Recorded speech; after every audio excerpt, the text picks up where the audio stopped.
So hi everyone, welcome to this workshop, Practical Applications of Query Categorization. If you don't know what query categorization is, don't worry, I'm going to explain what it is. And my name is Alphonse, I'm a software engineer on the AI search understanding here at Algolia. And for the past year or so, we've been working on a feature called query categorization, which we released a couple of months ago. And we can build a lot of stuff with it. So that's what we are going to do today. Here is the agenda. We're going to start with a bit of setup for the workshop, if you want to follow along. Then I'm going to take a few minutes, not too long, but a few minutes to explain what query categorization is. And then we'll get into it. I'm going to show you what we're going to be building, and then we're going to do some actual coding. And then we're going to have some time at the end for some Q&A. If you have some questions during the workshop, don't hesitate to put that in the chat. I'll try to see them and answer them. There's also some people from the team who are here and who are going to be able to help as best as they can to answer your questions. And any unanswered questions we'll just tackle at the end. Cool. So let's do a bit of setup. What do you need to follow along right now? You need a terminal, a code editor, and since this is going to be a front-end workshop, you're going to need a browser to see what you're actually building, what we are actually building, and some really basic React knowledge, because that's what we're going to use here on the front end. If you don't know any React, you can still follow along and just copy and paste as you want. But yeah, some basic React knowledge will help you know what you're actually doing. So first step of the setup, we're actually going to create the boilerplate that we're going to need. We're going to use a small tool called Create Instant Search App that's done by the InstantSearch team here at Algolia. And so you can just go over to your terminal and type yarn create instant search app space, the name of what you want. So I don't know, DevCon workshop query cat, for instance. Just hit enter. If you don't have yarn installed, you can also use npm. Just do it like this, npx create, and then you remove the space and you add the dash here. And if you click enter, you will have a series of prompts. So the first one is the name of the application. You can just use the same. Then we're going to want to use React Instant Search hooks and the latest stable version.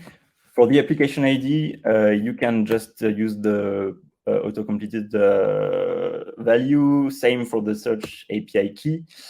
For the index name, it's actually starting the same, instant search, and then we're going to add _query_cat. And then it's going to ask you for what you want to display. You can just use your spacebar to select whatever you want. So here, let's just use all three, name, description, categories. That's fine with us.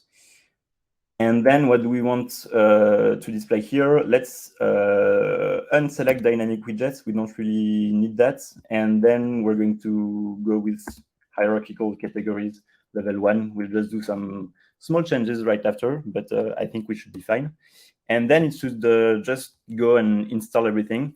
Might take a bit of time on your side.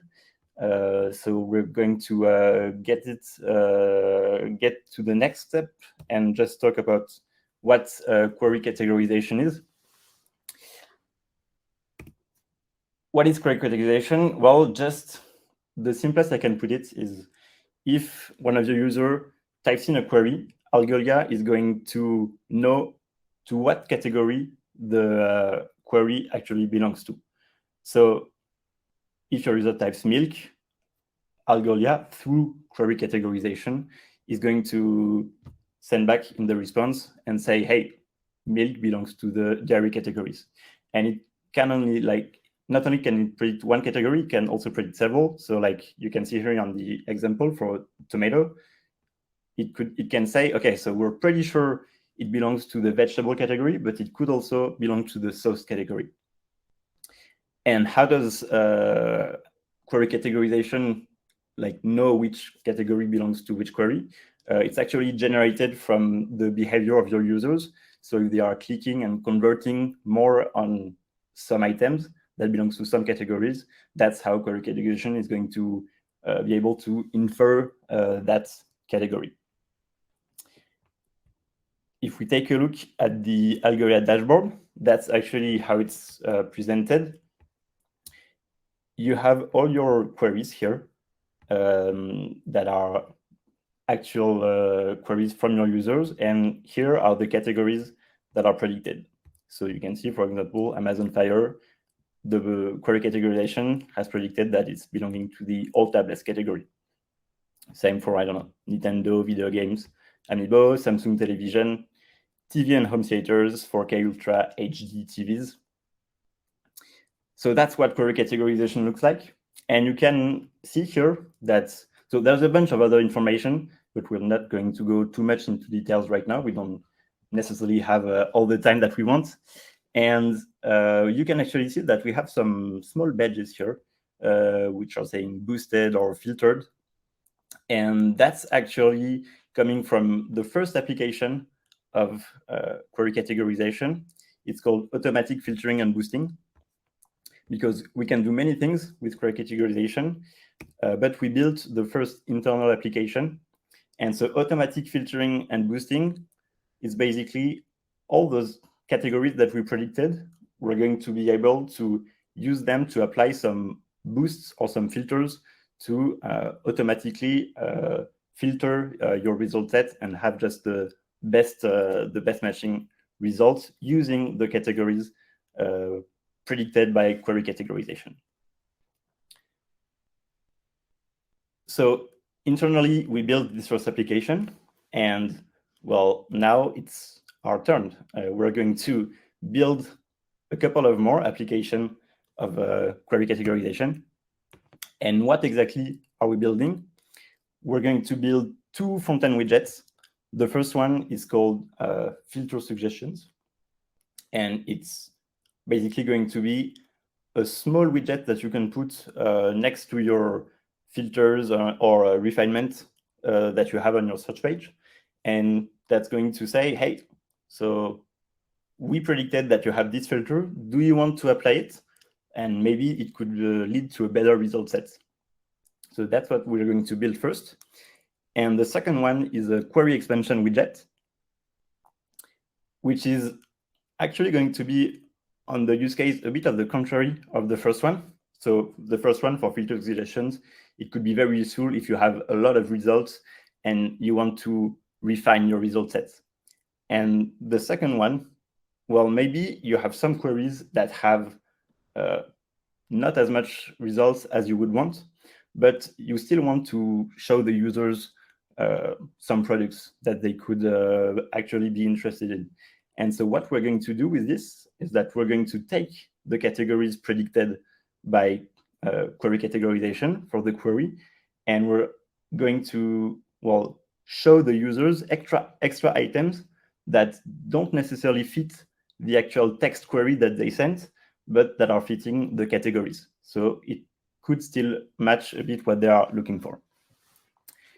Maybe it's not very clear here with those two screenshots. So what I'm going to do is just show you basically the end result of what we're going to be doing. And for example, here, I typed Samsung TV, and I have a small widget here that is telling me too many results. You could filter on TV and home theaters TVs. And when I click on the button, you can see that the filters were automatically applied, and so we have our result set that's filtered. And the same could be done for our other widget. So here it's a query about a brand of like car speakers. We don't have many results, and you can see that we have some extra results that are not matching like the brand that we put in our query, but that do match the car speaker category. So maybe the user can be interested in that. All right, perfect. So if we want to build those two widgets, we're going to be able to use query category. And how are we going to use that? Well, in the search response of Algolia, when you make a query to the Algolia API, there's going to be actually some extra fields in the response that is basically looking like this: extensions, query categorization. You have a bunch of like metadata. And then what is actually interesting to us is this categories array here, where we have all the categories predicted for the query. We have the bin. We're not going to go into too many details. Basically, it's the confidence with which we predicted the category. And then we have the actual hierarchy path. Here we just have one level, so like something from the food category, but basically we could have an array with all the different levels, like food, fresh fruits and vegetables, for instance. And so this is what we are actually going to be using. All right. So if we're all set, I think it's going to be some coding time. And I'm seeing a message saying that's not seeing your screen. Can somebody confirm that they can actually see it? Or is it buggy for everyone? It's okay? Okay, thanks. Perfect. Don't hesitate if you have any question right now. We're going to be switching to our code editor. Well, first, maybe to our terminal. It should be done building on your side. And what you want to do is actually go into your folder and then just type yarn start. And it should hopefully just launch a local server that I'm going to take. And let's go here. And you should be left with something looking like this. Maybe you don't have as many, I don't know if you can see it properly, but you have a bunch of things here on the left. You have some results on the right. You can also open I have it open right now, but you can open it in your code editor.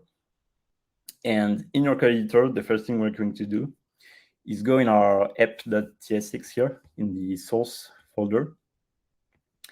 And we're going to come up here on the refinement list, and we're actually going to change that because we want to work with hierarchical categories for query categorization. It's a bit better.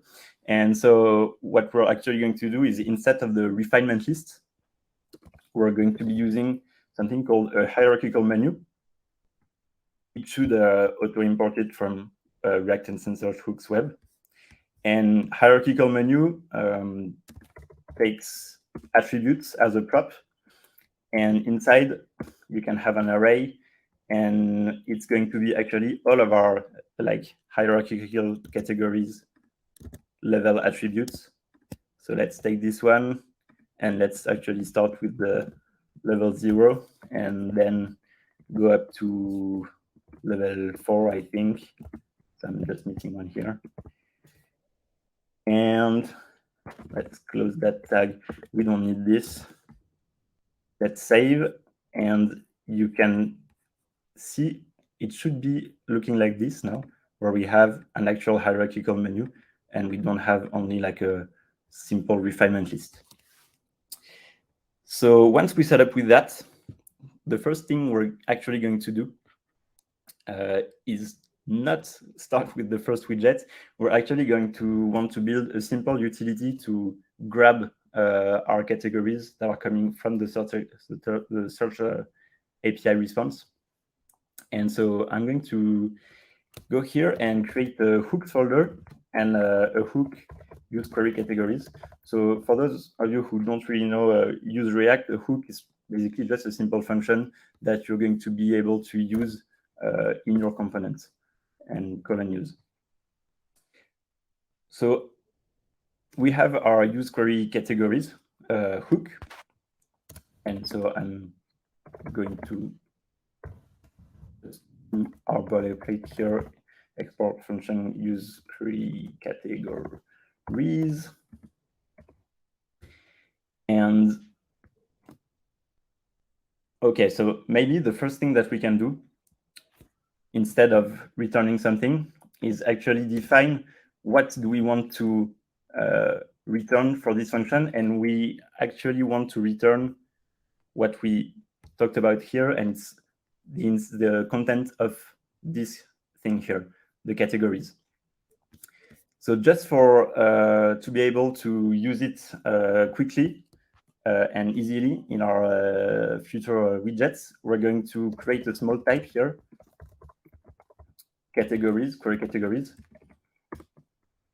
And our query categories consist of bin property, that's a string, and then a hierarchy path like this. Hierarchy path. And inside here, we have a facet name, that's a string, a facet value, that's also a string, and then a depth, and that's a number. And in our hierarchy path, it's actually an array of those things. So this is what our query categories looks like, and this is like the type of what we're going to actually return here. All right, so now we want to grab our categories, and we're going to use a hook from the InstantSearch library called use InstantSearch. And basically, this hook use InstantSearch, we have a result property in there, and result is going to contain exactly all of this: extensions, query categorization, categories. So we're just going to say, okay, let's return results dot extensions dot query categorization. And you can see that we have some TypeScript issues here. There's not necessarily always some extensions that are present. So we're going to use some optional chaining here to actually access extensions dot query categorization. So let me just check something here first. And yeah, query categorization. And we're going to access our categories here.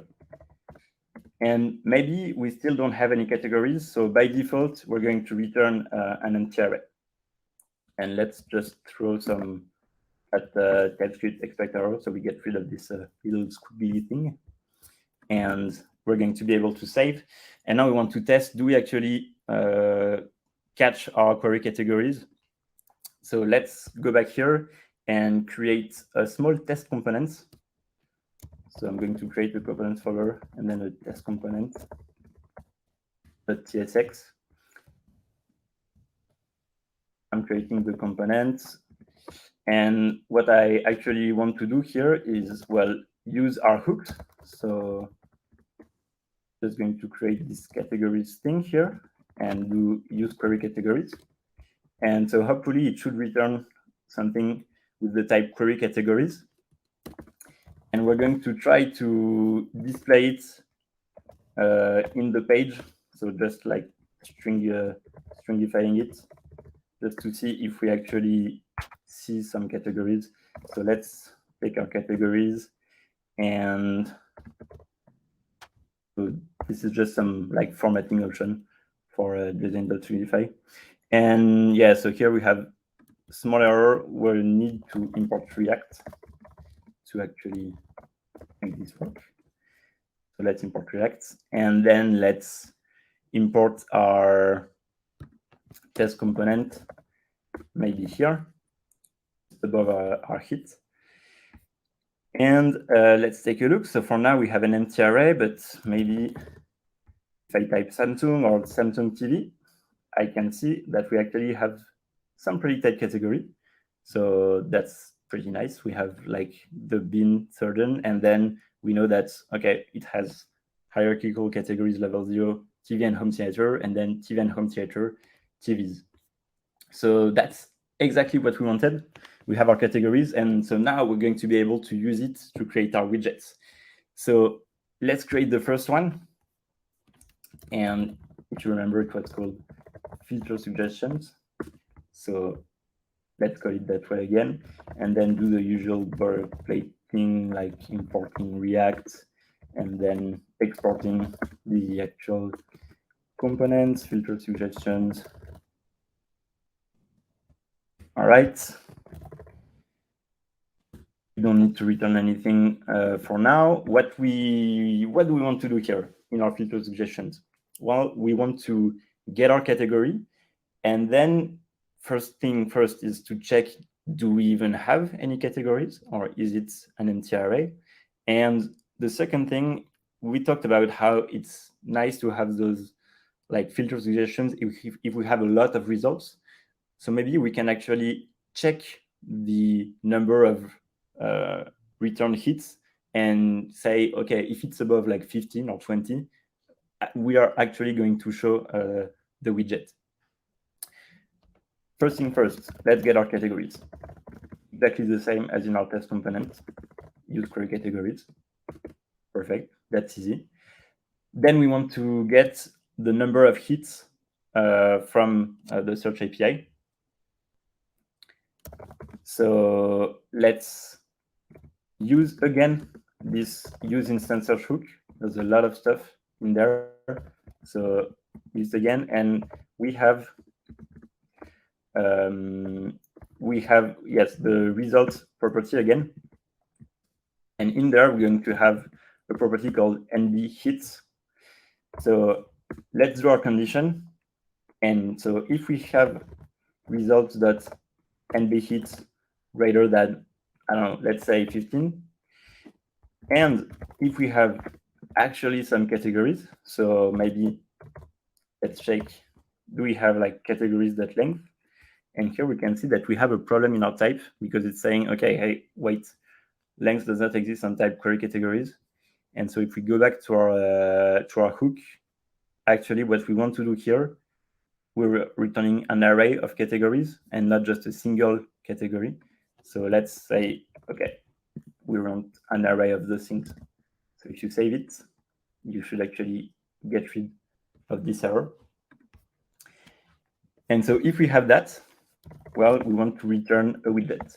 So let's return a small div here, say filter suggestions. And let's save and go back here. And let's get rid of our test component first because we don't really need that anymore.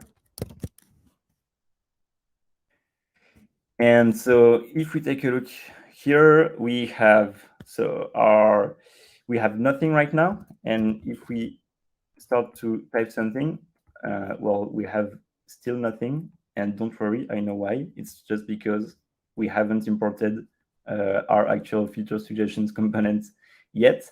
So we kind of want to import it like above the filter. So let's do that here, filter suggestions. Save it. And so we can see it here. I don't know if it's because, yeah, I added some F here. It's all right. And so then if I'm typing like Samsung, you can see, hey, filter suggestions here. Samsung TV, it's the same. Right now, it's not really useful, right? Like, okay, we have some filter suggestions. We don't know what filter we're suggesting. We have no way of refining, but we're going to get to that. So let's go again in our filter suggestions.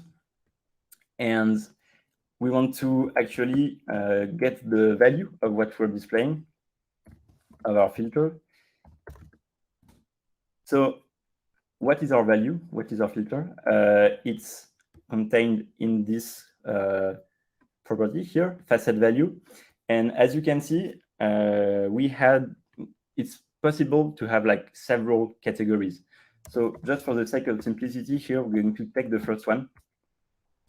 And we're going to go in the hierarchy path because that's what we actually get the value. And we're going to take the last one because the last one, if you remember well the schema, it's like the deepest category that you can have. So let's take the last one by using slice -1, and then we're going to actually take the facet value. I'm not sure why it's not displaying it. Maybe let's do it another way and just say, okay, we're going to take the length of our hierarchy path here and do it -1, and that way we can access the last element. And here, let's take the facet value. And now, if we update our thing, we can say, hey, too many results. Try filtering on, and then we're going to show our value on value here.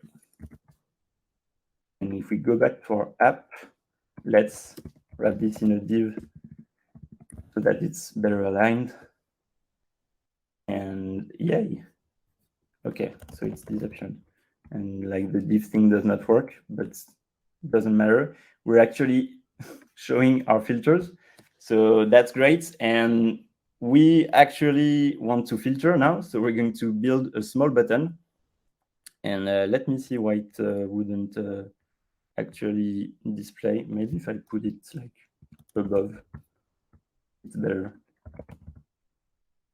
Not necessarily better. I don't know what's going on, but we're not here to do any CSS anyway. So let's just build a button in our component. And we're going to wrap this in a small paragraph. And let's create the button I want to filter. What are we going to actually do when we are filtering? We want to, well, refine our result set. And that's exactly what we're going to use. There is another hook from InstantSearch called use hierarchical menu. And the way you use it, it takes an object as a parameter, I think. I'm not sure anymore.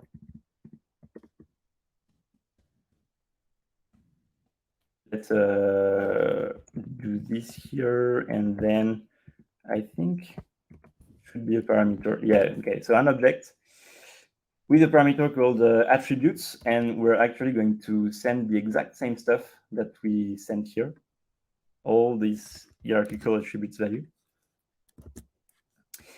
And when we're doing this, we're actually saying, hey, we're going to use something from the hierarchical menu. And since we have something already declared in InstantSearch, like this hierarchical components already used, it's going to be linked. And anything we're doing here with this hook is going to apply to the components that we actually called in app.tsx.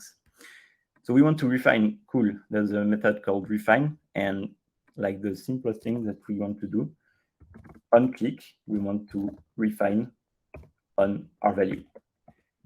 And let's wrap this here. I want to filter refine on our value. Let's go back here. Let's say Samsung TV.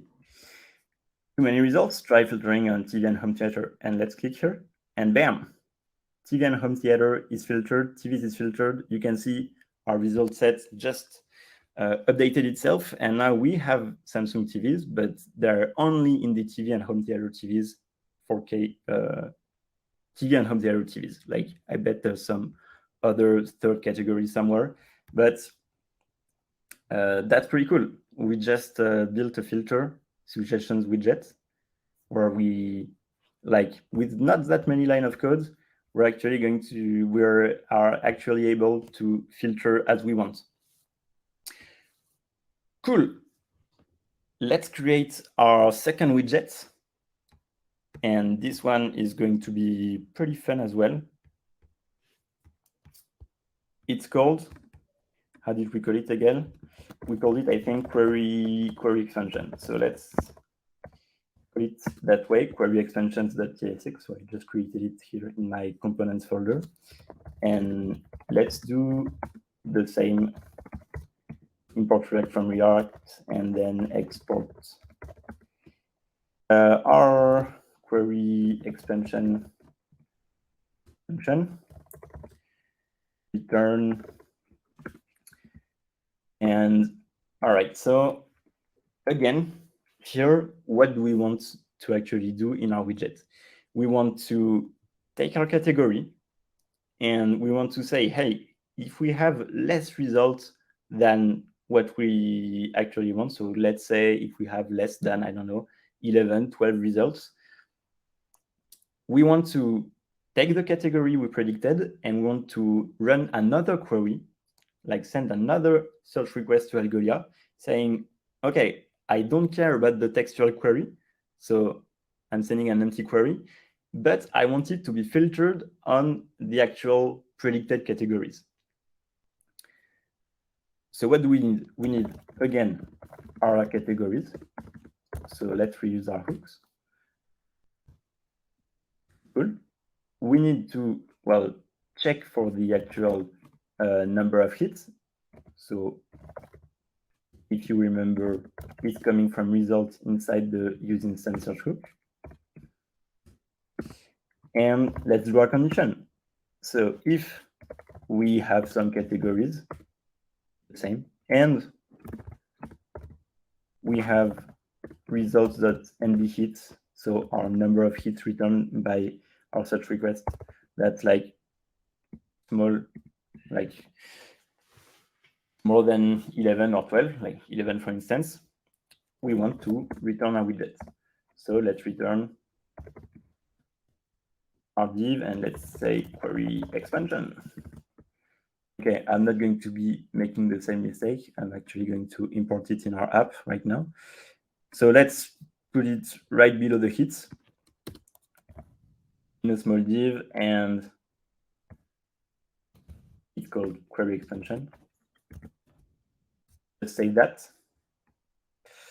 And now, well, I think Samsung Television has too many results, but we do have a query that I was just showing you at the beginning of the workshop that has a lot less results. And we can actually see that we have our query expansion. We have a small letter D here that might explain my CSS problems, but it's not the matter. And query expansion, I can see it here. I'm just going to remove it.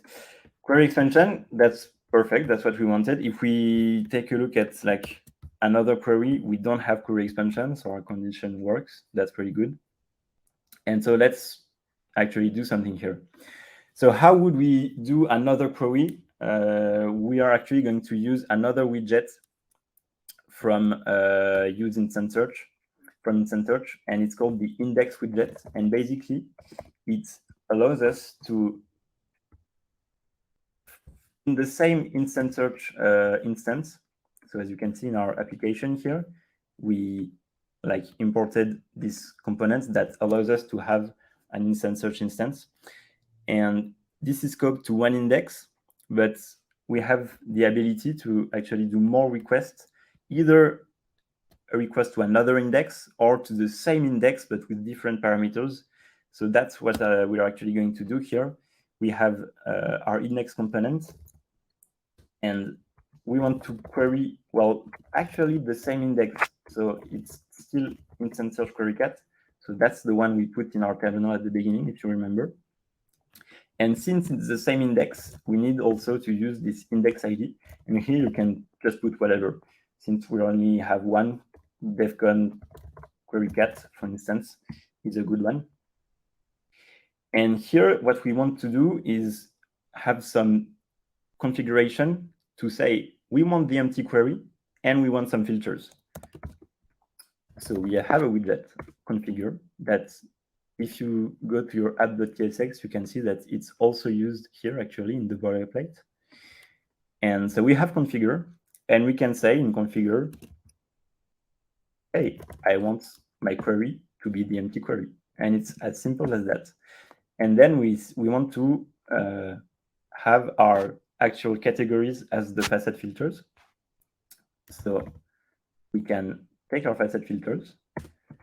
It's a parameter of configure, and facet filters is basically going to apply the filters that we pass in here. And as you can see from like the TypeScript annotation, it can be a string, it can be an array string, or an array of a string, or an array of string.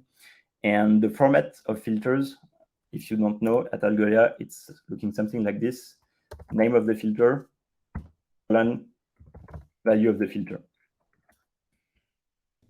And so here, I'm actually going to, maybe it's going to be a bit more explicit if I do this. I'm going to show you this, the test component. And if we take back our query here, you can see that we have a filter for our first level, a filter for our second level, our third, and our fourth. And what we are actually going to want to do is to apply this filter on every level. So we're going to take our hierarchy path and we're going to map over it and create our filters. So we're going to create hierarchical categories at level 0, colon, car, electronics, and GPS. So let's go do that. Facet filters, we're actually going to take our categories. Again, the first one, just for simplicity's sake, our hierarchy path, and then map over it. And so we have our level. And what we want to do is actually take our level dot facet name and then and our level dot facet value. And TypeScript is not screaming. We have put something that matches what is expected here in facet filters. And so now we want to display the results of this query. And if you take a look here at our app.tsx, the way we display the results is with the hits component, and it has a hit component property, which is hit, and hit is actually defined here, and you should have the same thing. It's in the boilerplate of the code. And maybe you don't have the export, so add in, I think you may have just that, so just add in the export here, and we're going to be able to just do its component. I'm actually going to import it to have the autocomplete hit component, hit, just import it from the app, and then let's close the tag here.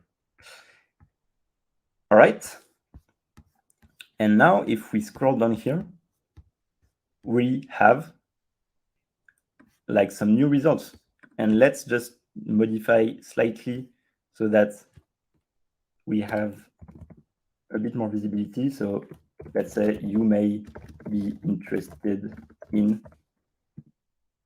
and let's do a bit of style and say margin bottom, I don't know, 16, something like this.